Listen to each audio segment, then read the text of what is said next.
Hi, and welcome to rnd211, Random Band for Houdini Solaris. In this course, we're going to be going over all the different features of Random Band inside Houdini. We're going to be learning all about how to set up USD scenes, the geometry settings we can use, shading in Solaris, using Random Band and Material X networks, how we can use the preset browser to assign materials, all different camera settings, film back depth of field, how to set the bokeh and motion blur. And we're also going to cover how to set up lighting using the light mixer, using light linking, light filters and gobos, and all the different render settings, including integrators, filters, machine learning, denoising, and using XPU. We'll also take a look at setting up light path expressions and how to export them for different lights. Finally, we'll take a look at the Kaboom HDA for volumetric and pyro workflows. So let's dive into class 1 and we'll have a look at a way that we can edit the USD scene inside Houdini. So to get started, we're just going to open up our class file and then we're going to have a look at the menu option up here. You can see here we're currently in the build mode of Houdini. And you can see here that my network is actually empty at the moment and I don't have any Houdini data in the scene. So what I'm going to do now is I'm going to swap it across to the Solaris desktop here. And you can see here that this is now going to bring in our scene. Now what we have here is an actual USD scene which has been brought into the stage area. And it's basically brought in all of the different materials and sublayers which are in our scene here. Now, I think it's important to understand the USD system and how it works. So I'll just quickly show you the file structure for where these assets with their textures actually live on disk so that we can better understand how it's bringing in this scene into the Houdini workspace. So if we have a look in our folder structure here where our scene data is, you can see here we've got a USD data folder in here. And inside this folder, we've got lighting, layout, assembly, and assets. Inside these individual folders, we've got USDA files. And then inside this assets folder, if we open that up, you can see here we have all the different objects that correspond to the objects in the scene. So all of these are textured geometry for the various USD objects which are in this hierarchy here. So for example, if we have a look at this evil sign, for example, we open that up, you can see here we've got the geometry and materials in here.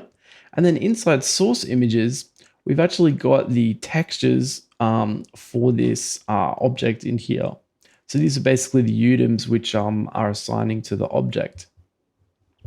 So the reason I was showing you this is just so that you can understand that all of the data that's coming into this scene isn't sort of just streaming in from some kind of magical nowhere land. It's all actually inside the folders of each asset that's bringing in here. Now, one of the things I love most about USD is its ability to basically load in some very heavy and complex scenes without overtaxing the graphics card and the system. USD is incredibly efficient at actually displaying some of the most complex textured assets you can possibly imagine without having really a serious impact on systems performance that you would usually have with other geometry systems. So for example, if you were loading in a city filled with buildings and inside the buildings it was filled with objects, USD would have really no problem at all to do that. But if you just had regular Houdini or Maya scene set up like that, you could run into real problems real fast performance-wise due to the number of objects in the scene, but also due to the fact that they all are loading directly into the viewport. Whereas the USD scene is able to basically keep all of that data out of the software itself and only bring it in when you need to edit it and make creative changes to it. So it's a very, very efficient system that gives you the main controls that you need to adjust the scene, and it leaves out the controls which can be superfluous sometimes, such as authoring the geometry before you check it in as assets. So in terms of being a look development and lighting tool, it's just really, really the ideal tool to use for setting up complex heavy scenes. So let's take a look at the USD scene itself. So you can see here at the top level of our graph, if we just go across here, what we have here is we have a sublayer. And this is basically where you bring in your USD file, which is the master file that has all of the different objects of the scene in it. If we go over to this, top node here and we bring this up, you can see here that we've got, we're loading in our USD file here. And then that's basically bringing in our entire scene into the studio environment here. You can see we have all the different objects that we have in the studio, all of the props and all of the different cameras and lights and different objects in here. And the main thing we're missing is our virtual cameras and our Solaris lights. Now, if we just scroll down a little bit onto the scene here, you can see here that I've got an edit node on here. And that's what we're going to be doing in this class, is basically editing our USD scene. So rather than, basically directly editing the geometry, you're actually bringing it in first, and then you're able to make non-destructive edits on the scene using these edit nodes. And what's great about it is it basically allows you the ability to extensively move around and relay out parts of the scene and make changes, but the original USD file is completely intact. So it's a really great non-destructive workflow that you can use to retain the original integrity of the scene, but still add creative changes and set it up the way you want by removing objects, switching them off, or moving them around, scaling them, or any kind of edits that you need to do. Now in here, we've also got, we're also adding in our lights, just to give you a basic overview of how the scene is connected together. So this is where our lighting comes in and is merged into our scene. So you can see here that now we've got our lighting added in, and we've got these cool looking lights, orange lights coming out of the boxes here. And we've got some extra cool lights coming out of this side. So that basically gives us some extra lighting for our scene. And then we have some additional edits to reposition things. And finally, we come down to merging our cameras. So once we add the cameras in to the scene, we can then look through our cameras. We've got a close-up camera here, which is looking at our still life scene. And we've got a wide camera here.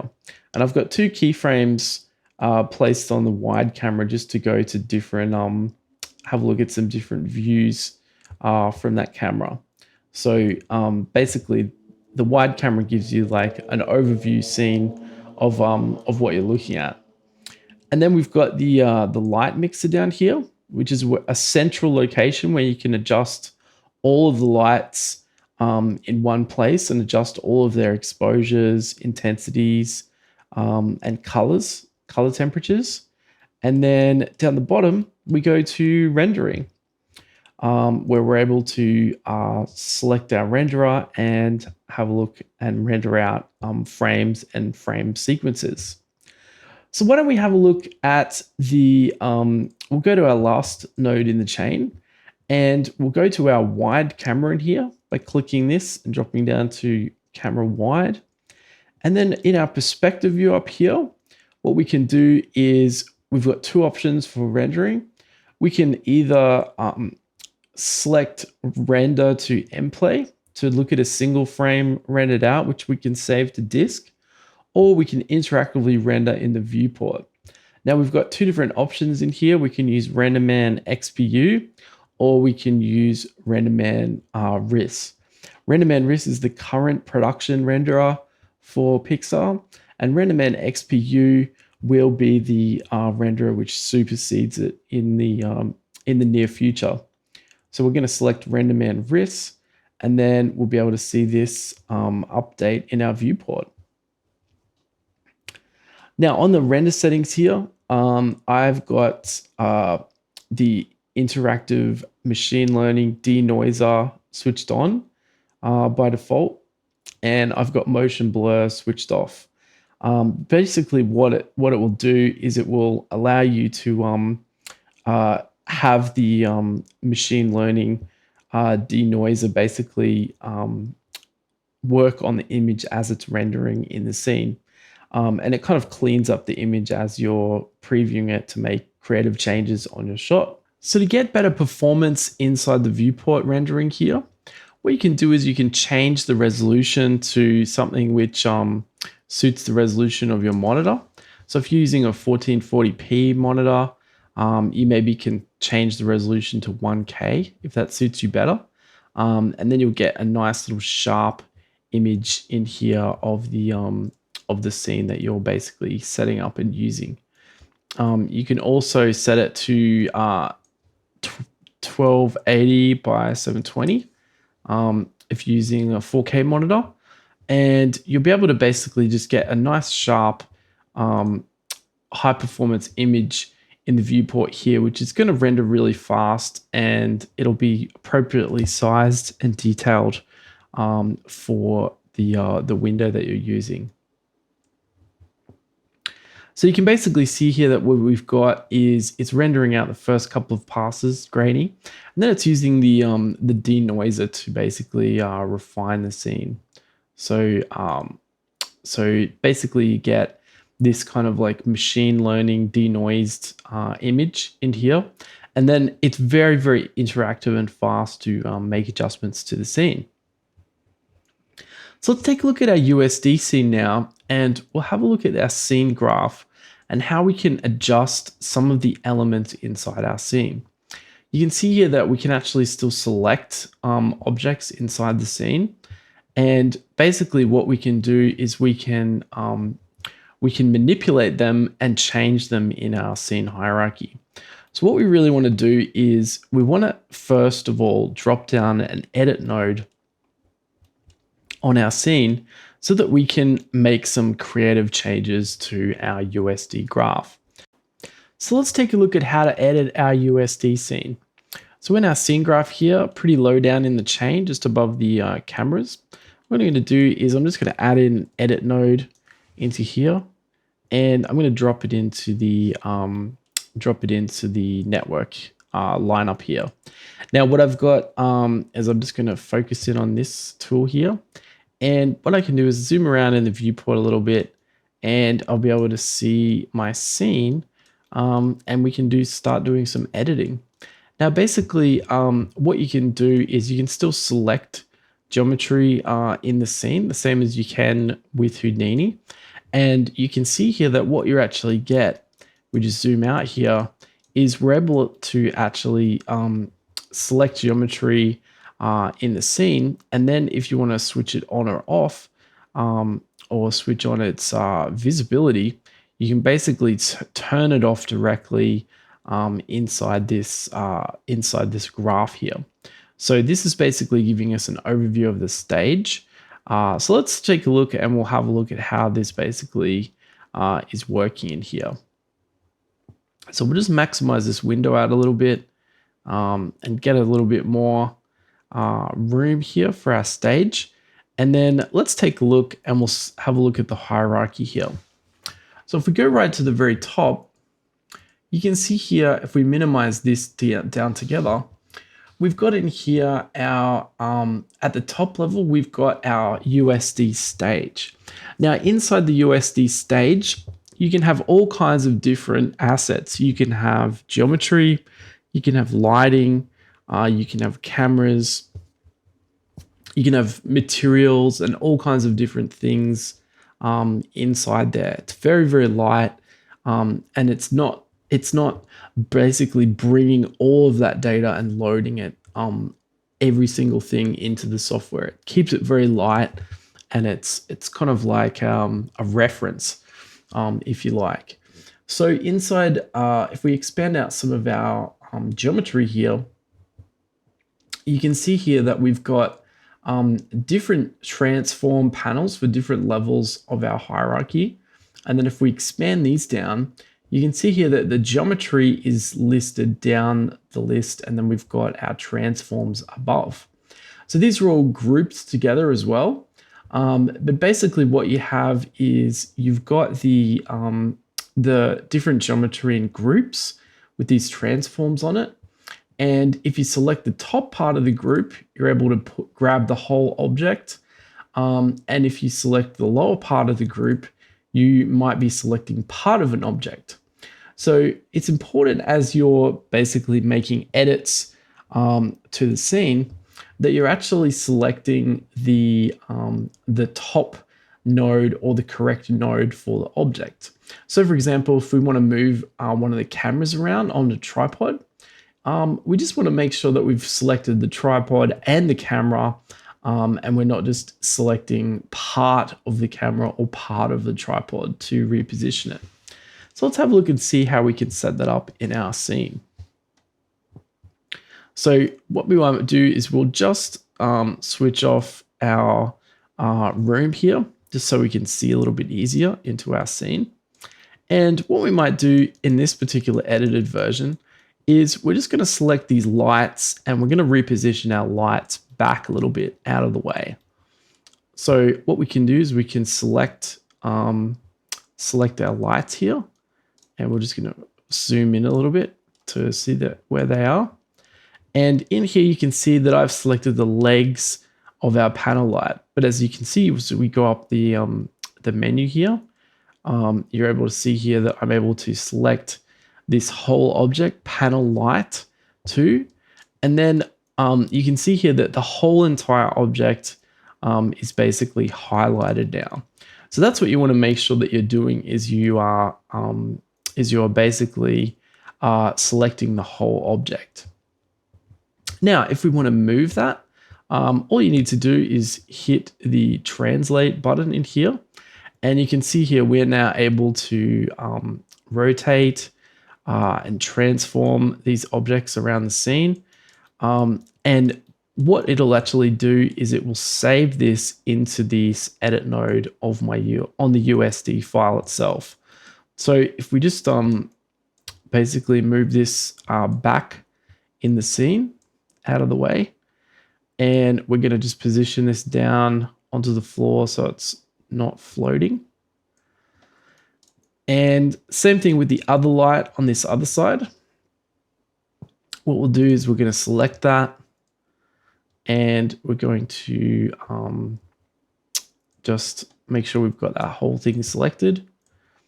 And then what we can do is we can basically reposition this one in the scene as well. So maybe we'll place this one over on the side here. Now, you can see here that we've got full translate controls that we would have on most Houdini objects. So we can rotate the object, and we can also scale the object as well. If we want to scale it down or scale it up, we can easily do that. So it's just important to be conscious. Does the object have lights attached to it? So for example, you can see these boxes.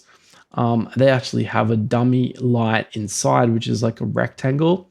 So if you were going to rescale the boxes or translate them, you'd be wanting to move the light as well as the prop itself around the scene when you're transferring it. Similarly, for things like the camera, you can see here that this camera is on a mock dolly system over here with its little dolly rails.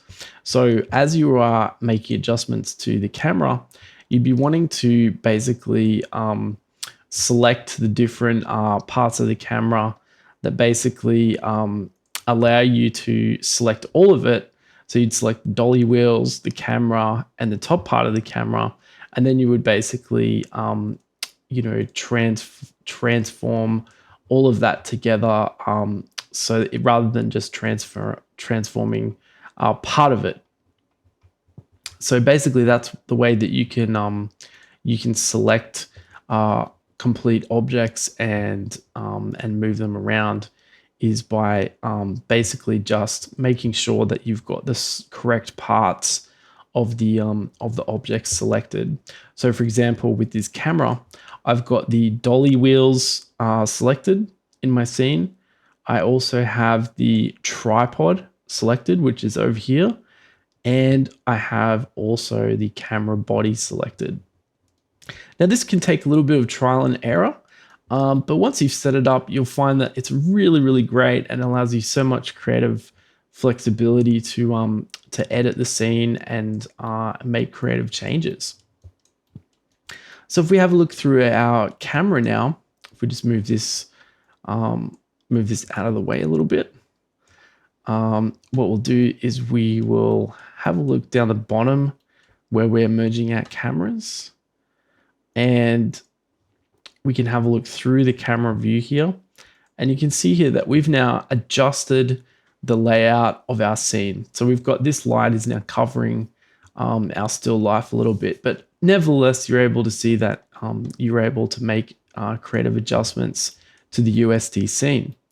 So if we want to have a look at disabling these edits, which we've got in this edit node here, what we can do is we can put creative edit 01, and we'll just name this node. And then if we want to go back and undo this, you can see here that it's just a matter of basically disabling that node, and everything will go back to the way it was in our scene. So we basically haven't destroyed the scene, and you can create as many of these edits as you want to basically make changes to the scene. So for example, if you want to do a version 1 of this edit, you can basically keep this and duplicate it and copy it out over this, leave it saved over to this side of the scene and swap them out with each other.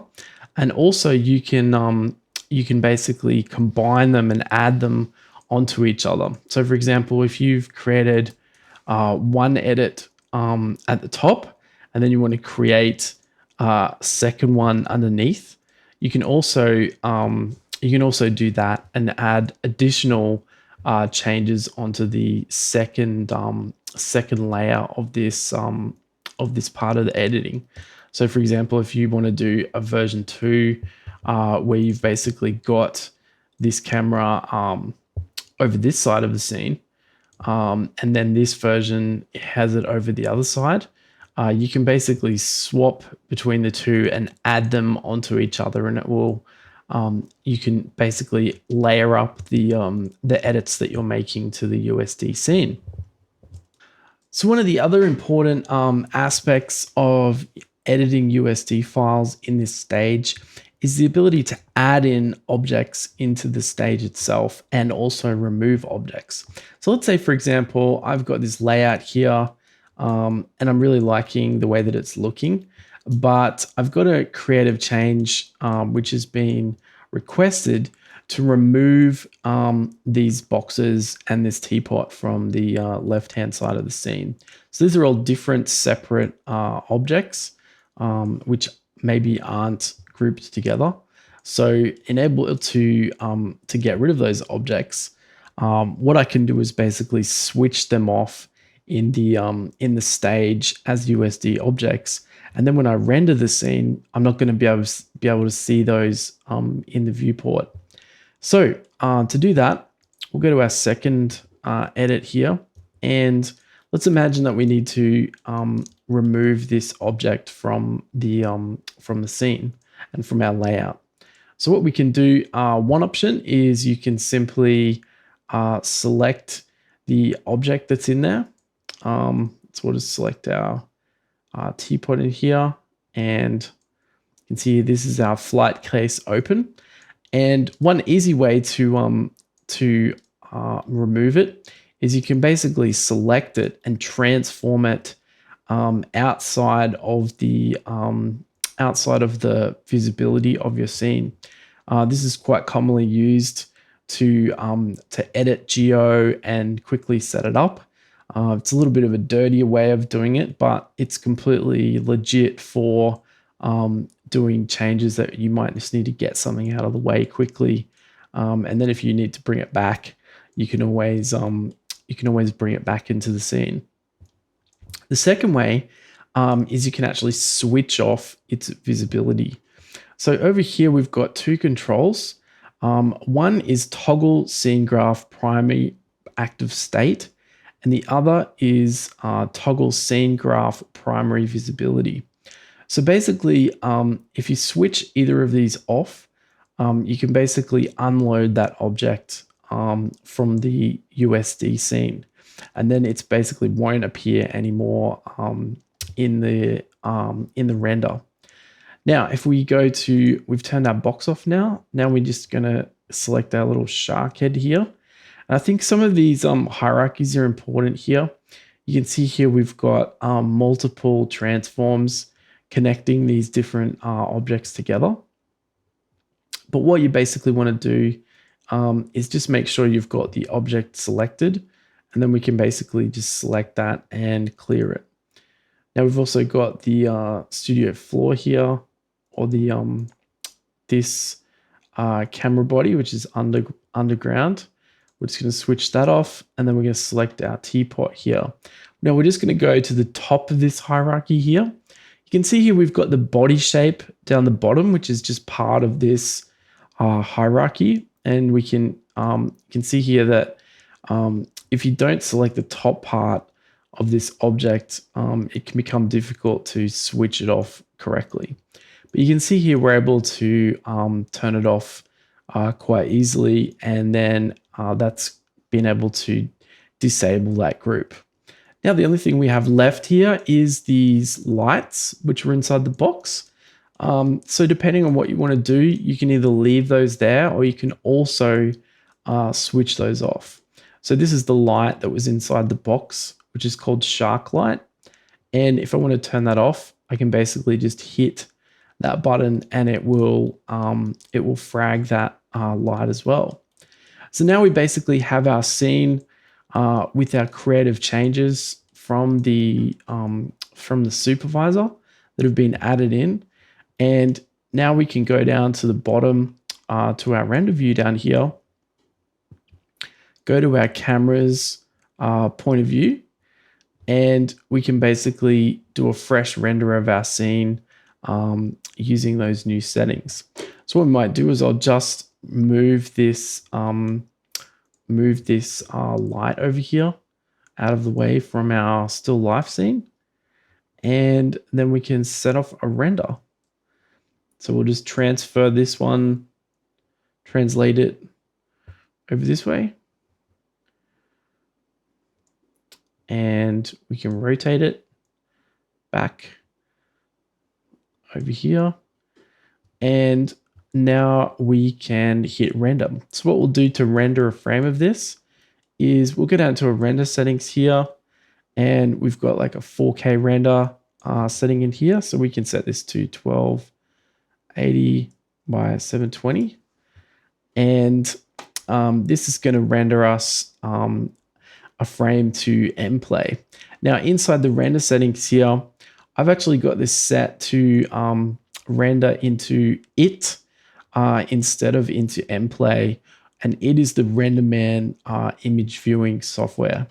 So that's really helpful, and it allows us to basically do more controls over the image that's output. So now that we've edited our scene, we can render a frame and take a look and see how our new layout looks. So the great thing about USD scenes is the non-destructive workflow. So being able to basically edit the scene, load giant scenes with tons and tons of data in them, and the ability to make quick creative changes and edits into the scene by removing objects and adding objects in there. It can really help to basically make changes to the scene that you're working on. Now, another important thing which we can have a look at while this is rendering out is how to add USD scenes to your hierarchy. So if you have an individual, let's say you have an individual lamp or an individual object that's in its own USD scene, and you want to add it into the overall stage of your object. Let's say you've got a camera or something like that. Well, all you need to do is basically load in a new sub layer into the scene. You can see here, this is our sub layer file here for this particular scene. But basically, all you need to do to create an extra object in the scene is you basically merge together the two USD files. So this is our USD file from one object, and this is our USD file from the other. So all you would do is you would basically select the USD scene that you want to merge into the main stage area, whatever prop or asset that is. And then you basically just connect it in, and then it will pipe it into the main stage.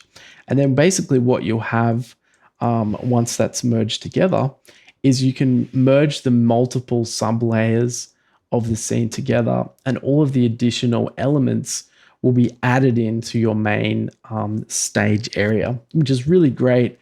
And it allows you to build up the scene naturally without having to have multiple scenes or multiple setups going. So that's the way that you can add objects and also remove objects by switching them off inside this scene graph here. So we'll have a look at our it window here. And you can see here that now we've got this super nice denoised render of our scene at a nice low resolution that's very speedy to update. So if we have a look at our view up here, you can see here we've got our denoising options switched on here. And that basically gives us a really nice clean render from our noisy render.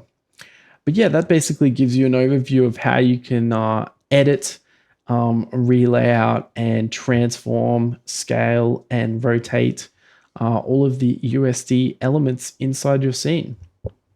Well, that wraps it up for class 1. In class 2, we're going to take a look at how to set all of the different subdivision and different dicing and render settings for geometry inside Solaris. So I'll catch you in class 2.